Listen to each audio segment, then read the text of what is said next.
This is the Voice of Early Childhood podcast.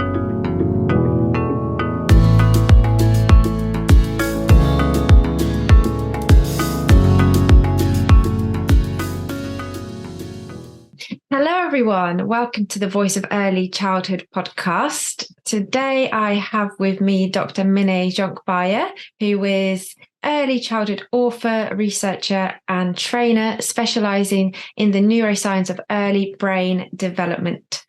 So thank you, Mine, for joining me here. Thank you for having me. And today we're going to discuss all things mental health, self-regulation, and co-regulation as well, and probably lots of other things as we go off on tangents. So I thought we'd start with that term mental health because I have recently listened to a fantastic podcast episode from The Diary of a CEO, which had Simon Sinek on. And actually, this is something that I've never heard anyone say before, but he didn't agree with the term mental health.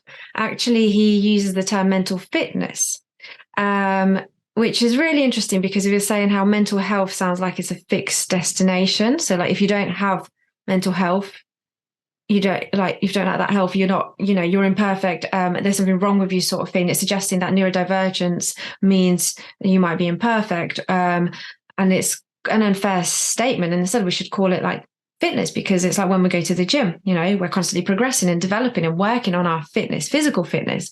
And surely it should be the same for mental health or mental fitness. So just wondering what your perspective on that is before we kind of get going into all things self-regulation and everything. It's an interesting one for me because when you started talking about it, I was like, aha, another buzzword. And I feel that's what it is. For me, it's another word for resilience. So I don't quite feel comfortable with it. I feel that mental health is far more robust and it encompasses our overall psychological, social and emotional health. Whereas mental fitness is that. It's our ability to bounce back, to be resilient. And like you said, it is flexing that muscle to keep mentally fit. So I actually see it more narrow as a concept than mental health, which is far more broader, but encompasses the emotional well-being and the social well-being as well. So I'm just a bit concerned that it's another buzzword. And it doesn't bode well with me. I don't feel it fits me as someone who is neurodivergent, or we're both ADHDers, right? But I would about my mental health as opposed to my mental fitness, because that is specific. That's about being resilient. And I just think the other is far more holistic. No, that's really interesting. Yeah, because I feel like we always need to challenge all these buzzwords that are coming up and not just kind of take it at face value and just because someone else is using it, just, jump on that bandwagon. So, yeah, it's interesting to hear that perspective. I think I'll be kind of looking into it more because I just find it so interesting, the fact that it's maybe not seen as like that final destination as he terms it, and actually recently I've had someone and it was when I was reading this, I had this book out, Why Has Nobody Told Me This Before by Dr. Julie Smith, and someone saw that. I think I was like by the side of the pool, like in after the gym, and they were like, that looks interesting, what's that about? And I said, it was about mental health, and things like that, and they kind of said, oh, have you got mental health? And I kind of thought, what do you mean? They just said, have you got mental health? And I thought, but surely you want to say something else after that, have you got a mental health issue, problem, or something like that? And they kind of said it as if it's like a one thing, like you either have it or you don't. And that's what kind of baffled me. That's why the whole mental fitness thing kind of spoke to me, because I was like, well, it's not you either have it or you don't. It's a journey, it's a process. Everybody's got mental health and goes through ups and downs. Yeah, and I've never viewed mental health as a destination. That's just the same thing. Physical health as a destination. We have brains, which gives rise to our minds, and that can sometimes be off kilter because of life experiences, early adversity, adulthood adversity, and the consequent traumas. So it simply does not bode well with me. I do not view mental health as a destination. We have mental health all the time. Sometimes it's strong. Sometimes we need support in making our mental health be at a level where we are able to function and form relationships and maintain them. Again, I will say it is about being resilient, and the support networks we have and how open we are with ourselves about our mental health are key in helping to maintain or achieve good mental health in the first place.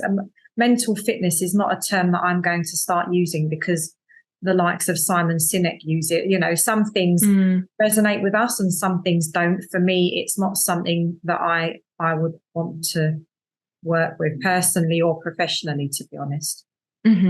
Yeah, well, it's just about having those conversations, I guess, more so than that terminology, because everything can be misinterpreted, I guess. Yeah.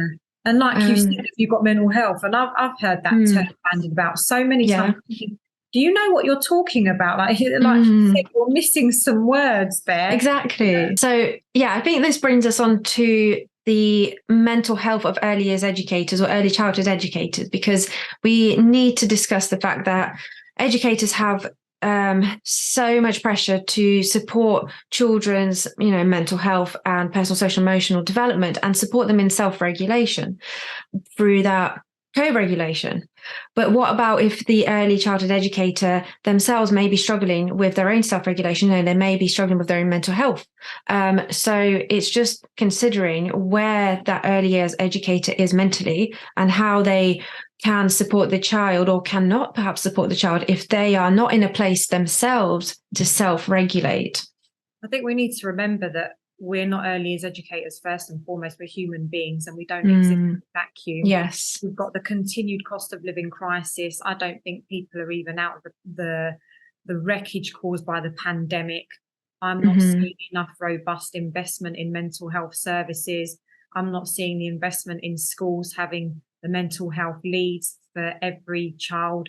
The classrooms are not having the counsellors that they need to support staff as well as children. So we need to look at the whole package here and acknowledge that people are suffering. Rates of depression and anxiety continue to skyrocket, especially in children. There are about 5 million children suffering with anxiety, about 3 million with depression. How are adults supporting them? But then what about our adults? A study by Mind is showing that adults in the workplace are suffering from depression, stress, and anxiety. 1 in 6 is a lot. And I'm wondering what support there is, because everyone I speak to that is struggling at the moment, I suggest maybe getting some therapy. And the GP waiting lists are far too lengthy and long. And they can't afford to go private. It's like up to £50 an hour to go private. Yeah, it's just ridiculous. Yeah, we are expecting a hell of a lot of our early years practitioners and teachers who are leaving the profession in their droves because they do feel absolutely unsupported, overwhelmed and overburdened by the requirements of the workplace. And it is unsustainable. When you've got early years practitioners that have trained for years and have degrees, but they're saying, I'm going to go work at Lidl, Amazon, the common ones, because I'm getting 3 times the wage. We're in trouble. So it's not just about the wage, is it? It's about conditions.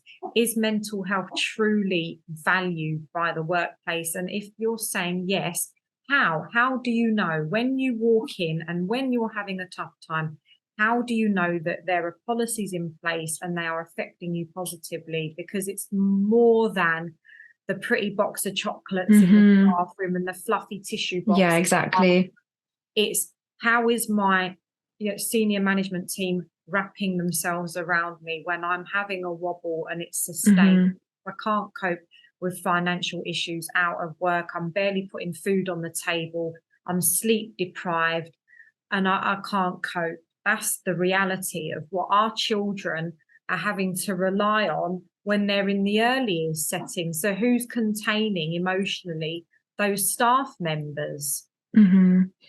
Yeah, and it's about not necessarily being kind of, I guess, solution driven all the time, but it's about being more human and actually giving that space and time to early years educators, especially those managers and leaders, and really listening and being there for them and making them feel heard rather than just, like all those perks and all of these kind of solutions and saying, oh, you go home and look after yourself. But actually, no, you're not listening. You're not holding that space for that person. That's right.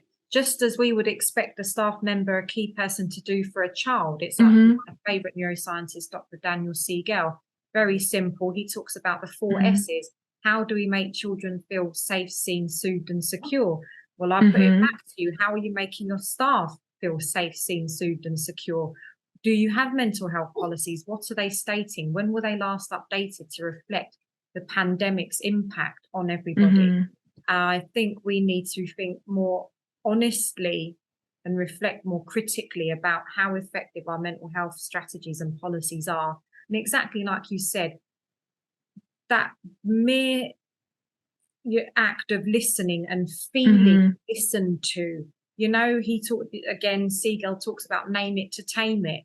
You give the child the space and the time to talk about their emotions and the feelings they give rise to, exactly the same as adults.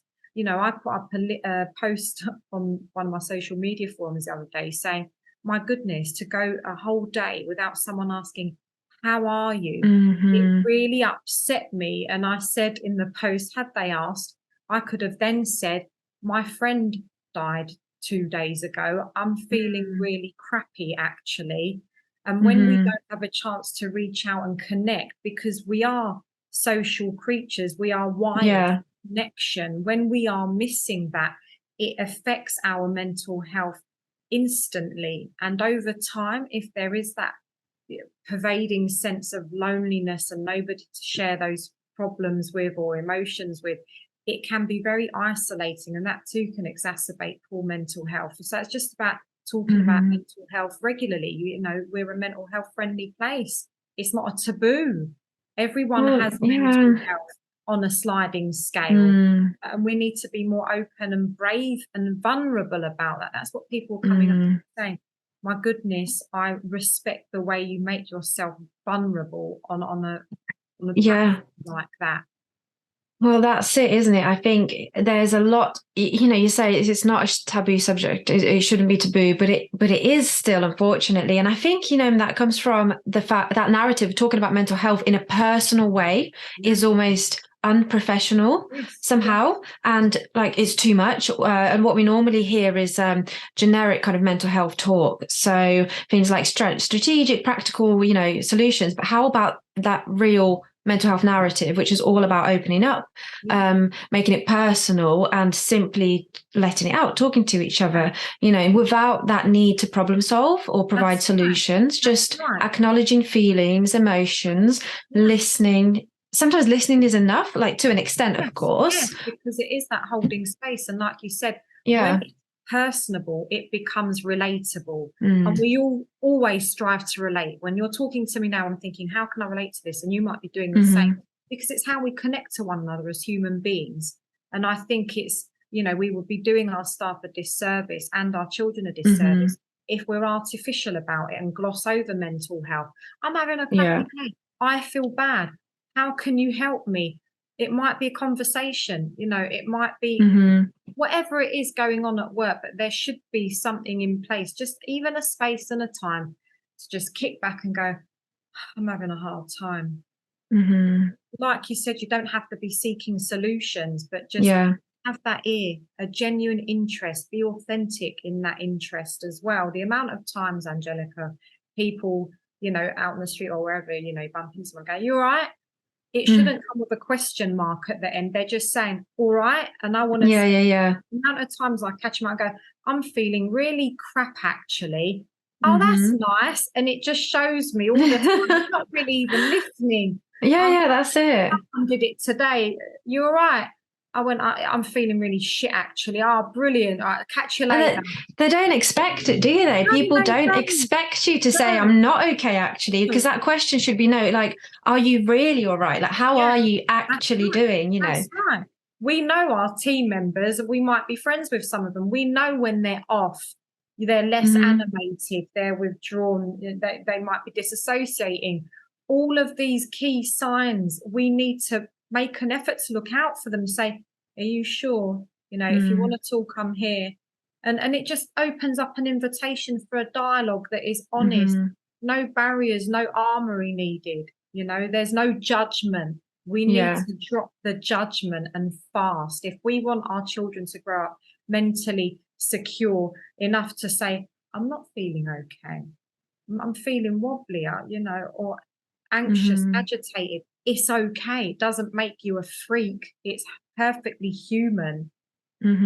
It's completely normal for everyone to go through that, and I guess it's kind of modeling that to children as well, because we do say that it's okay to say to children, "Oh, I'm not feeling too good today. You know, I'm not feeling very well today, or I'm feeling a little bit sad today," and it's just kind of opening that mental health conversation up to our youngest generations as well, isn't it? To make sure that they're not making those mistakes that we're making as adults in terms of not opening up to each other. Yeah. I mean, I've had family members say, don't cry in front of her. Don't cry. Don't look Mm, sad. I'm like, actually, I am going to be, but we can talk yeah. about it. And just as I feel, if I sense that my daughter's feeling anxious or agitated, I mention it. You know, she might get a bit stroppy. Hmm. I'm fine. I'm fine. And I'm saying your behavior doesn't show me you're fine. Mm. You know, so she might go and kick a ball in the playroom or run outside and wrap herself in a blanket or, you know, suck on an ice cube. She's like, ice cubes are the best thing because they immediately make you feel better. You might have a headache, a tummy ache, you just might feel angry and hot. And I'm like, brilliant, I'm going to share that, you know, the simple little things. So a child, likewise, Mm, an adult can feel, oh, the wobbles are kicking in. You know, it might be mhm, increased heart rate, rapid breathing, sweaty palms, tension in the head. What we have to be more, you know, attuned to our bodies and what it is mhm, trying to bust out and tell us. Because when we don't, like we were talking about the other day, Angelica, it gives rise to mhm, psychosomatic symptoms. mhm. Common, Yes. most common symptoms are bowel complaints, irritable bowel Yeah, syndrome, yeah. you know, stomach cramps, you know, headaches, body aches, joint aches, inflammation, because that cortisol, the key stress hormone, and adrenaline, if a Mhm, person is constantly in a state of fight or flight, that stress response is beep, beep, beep, beep, beep, because the amygdala is constantly being, you know, activated. mm, Where's the tiger? Where's it going to jump out from? Oh, there isn't. It's mhm, just you're constantly in a state of stress. If we ignore that over time, it hits us physically. We have mhm. lowered immunity, therefore, we're more susceptible to chronic diseases and cancers.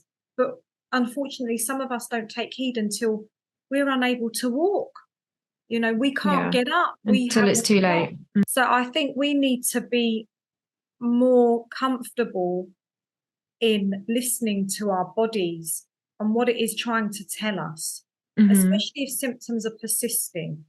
You know, I mean, I've been um, diagnosed as having IBS, for example, since 4 years old. mhm. That's no Oh, wow. surprise because of the carnage going on in my childhood. Mm, It was hitting out that way. Then there were times I felt like I couldn't breathe and I was having a heart attack. It's called a panic attack. It's critical that we listen to our body in times of distress, especially for symptoms that persist over time, because our body mm, is telling us, I'm not okay. And mhm, like trauma expert Bessel van der Kolk tells us in that seminal text he wrote, the body really does keep the score. And mm, over time, we are going to be negatively impacted to the point where we are unable to function optimally. So we mhm, cannot afford to ignore our mental health. mhm. Yeah, and it's just catching it early, isn't it? And it's all doing all these things that we were saying, you know, talking about it. That is the main thing. And isn't I was going to say how we were talking about understanding your body and kind of tuning into it, isn't that the basics of self-regulation? You need to kind of understand yourself in order to be able to then self-regulate those emotions. Yeah, we cannot self-regulate if there is no co-regulation. And this, of course, happens from in utero with the Mm, mother talking to, singing to, reading to their unborn baby, forming a mm-hmm, connection, keeping the cortisol levels down for her and therefore the baby. mm-hmm, Um, and absolutely, self-reg quite simply means our ability to manage our emotions and our behavior instead of mm-hmm, flipping that lid, which is often what teachers and adults, parents, carers tend to dive in and react to, as opposed to looking at that behavior and thinking to themselves, What has caused this? What lies beneath that iceberg of behaviour, Hmm. if you will? But again, we must emphasize here that we cannot co-regulate an infant's or child's emotions and subsequent behaviors if we are not feeling fantastically robust mentally ourselves. So Hmm. again, it's about having these very open internal dialogues, making notes about what our triggers are, what's upsetting us, what we feel like we cannot surmount alone, and Hmm. seeking some support so that we can do this, so that we can be our best for these children. Because as we said earlier on, millions of children are suffering right now. Hmm. Anxiety, self-harm from age 3 years old. Oh my Our children gosh. should be enjoying their very fleeting childhoods, but instead they're Mm. struggling to cope. So when they go home and their primary caregivers are in a state of distress themselves, they do not have the capacity to be emotionally present and therefore Hmm. contain those very young children whose brains and minds are shaping directly in response to what we are giving them. So we need to hold that at the forefront of our minds. Those very Hmm. young nervous systems are directly developing in response to what we give them, and we have to give them the best possible start we can. Hmm. Well, yeah, I think it's just about really focusing in on mental health, isn't it? And not seeing it as, like we said at the beginning, going back to the start, a taboo subject, and really bringing in that kind of personal angle. So When we're again, discussing adult mental health and the hmm. ability to self-regulate, I devised a simple illustration in my latest Hmm. book called The Stream of Self-Reg. And instead of counting and grading where we're at in terms of how we self-reg, it's more like an aid memoir, very relaxed and flowy, like a stream with pointers of where we think we're at, so statements that we can identify with, like whether we feel we're really adept at self-regging all the time, not so often, and where we need most Hmm. help. And there are some practical strategies on either side of the riverbed, as you're showing here. So Yes. what can we do? Well, you and I, we're mentioning daily exercise. It's my absolute go-to for my Hmm. mental health, let alone my physical health. Write down your feelings, your emotions, and what's causing them, your triggers. Journaling is so important. It might be reciting daily affirmations to yourself instead of that Hmm. internal dialogue always being negative and toxic and self-destructive. Say something different.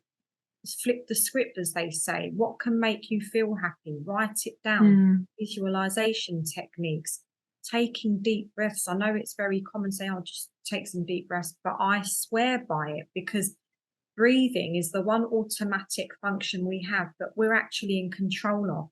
So Hmm. when we're doing that, we could be a count for four, out for four, or in for eight, out for eight. But it's actually slowing down the heart rate. And that immediately tells our brain and body, no danger, we're calm. So the Hmm. amygdala, the brain's panic button, is quietened. And then our rational Hmm. brain can take over, linking to that guided meditation or meditation on your own. There are many great free apps that can help you do the meditation. And that flexes our prefrontal cortex, that seat of rational thinking, higher cognitive Hmm. skills, which is always the first to be compromised when our panic button, the amygdala, is activated. So there are many, many strategies that we can adopt, and it is trial and error. What works for me Hmm. doesn't work for the next person. There's also a text service that you can do. If you text shout on 85258, and there's also the Samaritans, which is on 116123, and that's free phone from whichever phone Hmm. a person chooses to use. So take some time, do a bit of online research, and think about what might work for you and what you want to try. If you feel you do need to speak to someone over a long-term basis, do speak to your GP about accessing some free therapy and counselling. It can make all the difference. And remember, you're not just early childhood practitioners, you are shaping the brains of today for tomorrow.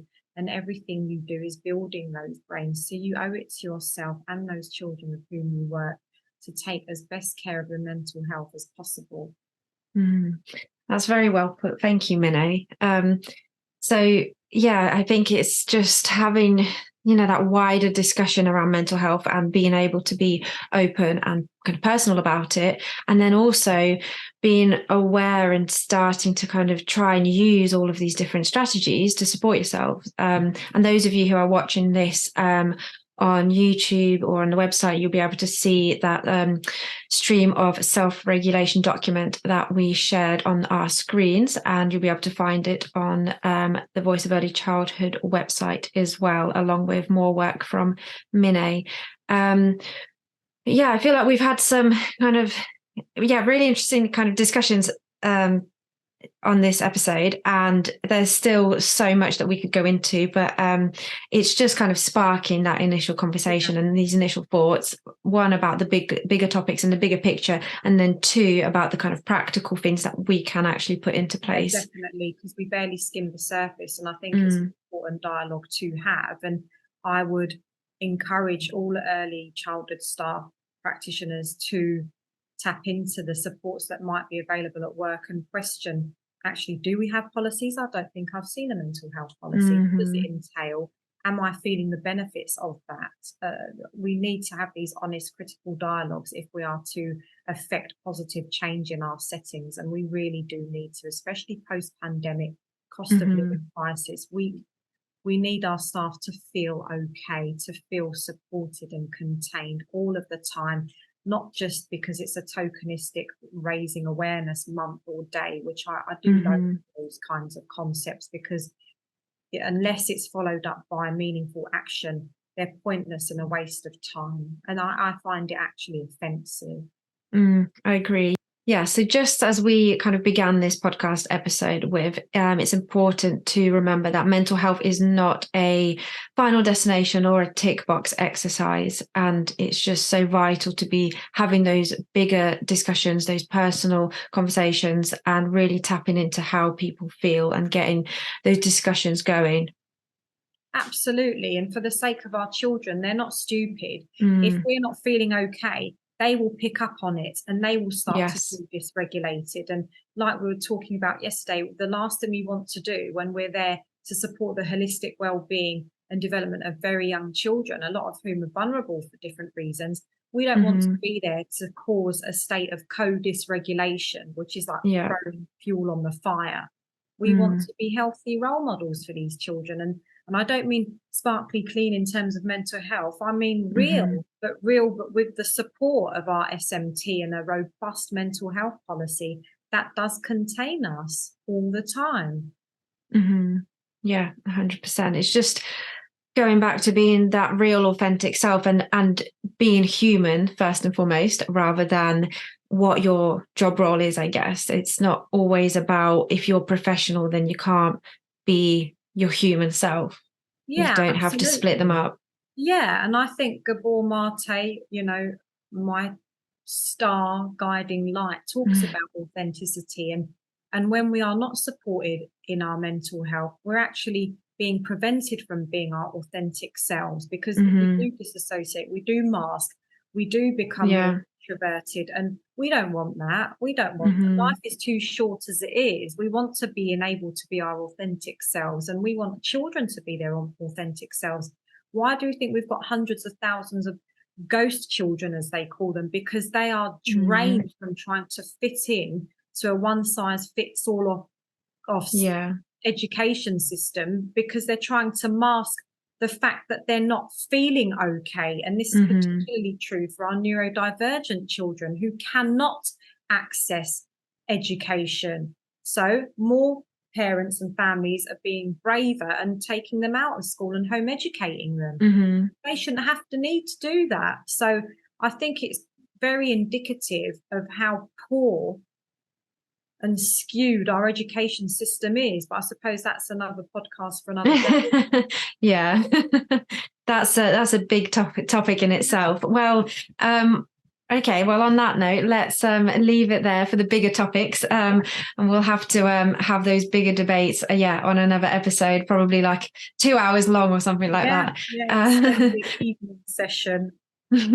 Well, thank you so much, Mine, for having this discussion, and I'd really urge all everyone who's listening, and to engage in this dialogue with us as well, sharing this on social media and putting forward your experiences and your views, because this is what's really important, to keep that conversation going rather than kind of keeping it between us and a few listeners, actually spreading the word and sharing your own reflections, experiences, so that other people then can relate, just like what we were saying, and can feel heard and supported.